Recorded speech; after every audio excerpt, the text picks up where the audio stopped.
ওনার যে প্ল্যান ভারতের দিকে হলো পেটের মধ্যে চলে যাচ্ছে হলো এখন বিএনপি। খালেদা জিয়া দোয়া মাহফিল নিয়ে বলতেছে দানের শীষে ভোট মারতে হবে এবং বাংলাদেশ বিরোধী কথাবার্তা যে না ভোট গণভোটে না ভোট দিতে হবে।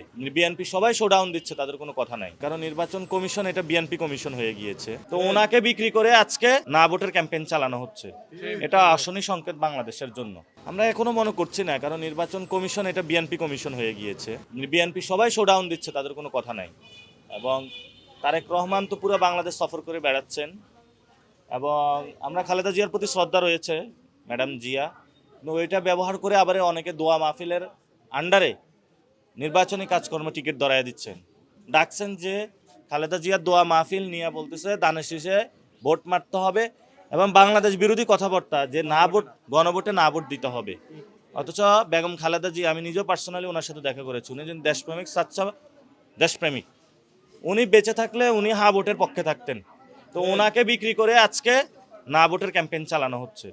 এটা আসনি সংকেত বাংলাদেশের জন্য এবং তাদের এই পথ থেকে ফিরে আসা উচিত। আমরা ভালো কাজে প্রতিযোগিতা করব, বিএনপিও আর চাই যে শহীদ জিয়া এবং বেগম খালেদা জিয়ার যে পথ আছে সেটাতে ফিরে আসুক। তাদের ভারতের দিকে হলো পেটের মধ্যে চলে যাচ্ছে হলো এখন বিএনপি। তারা সেখান থেকে বের হয়ে মানুষের পক্ষে দাঁড়াক, সেটাই আমাদের কামনা। উনি ওনার ভাই হারিয়েছে, বাবা হারিয়েছে, এখন মা হারিয়েছে। তাদের প্রতি আমাদের ভালোবাসা, শ্রদ্ধা। দেশে এসেছে, আরও আগে আসলে ভালো হইতো, তাহলে হয়তোবা মানুষ তাদের কাছে আরও বেশি ভরসা পাইতো। লেট হয়ে গিয়েছে আসাটা, এর মধ্যে দেশ অনেক পরিবর্তন হয়ে গিয়েছে। উনি চেষ্টা করতেছেন, দেশে ভ্রমণ করার চেষ্টা করতেছেন, সবার কাছে ভালো মেসেজ দেওয়ার চেষ্টা করতেছেন, ভদ্র রাজনৈতিক সংস্কৃতি চালু করার চেষ্টা করতেছেন।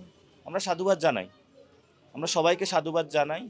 যেহেতু মেজর জিয়া এবং বেগম খালেদা জিয়ার ব্লাড, আশা করি যে উনি বাংলাদেশের পক্ষে থাকবেন, ভারতের পেটে যাবেন না এবং হ্যাঁ ভোটের পক্ষে উনি বাংলাদেশে যে ঘুরতেছেন, উনি হ্যাঁ ভোটের পক্ষে ক্যাম্পেইন করবেন। তারেক রহমান যদি হ্যাঁ ভোটের পক্ষে ক্যাম্পেইন করে তাহলে একমাত্র উনি বাংলাদেশে যে জিনিসটা চাচ্ছে, ওনার যে প্ল্যান বাস্তবায়ন করতে পারবে। আর যদি না ভোটের কোনো পরিকল্পনা থাকে তাহলে ওই প্ল্যানে থেকে যাবে, আর কিছু হবে না।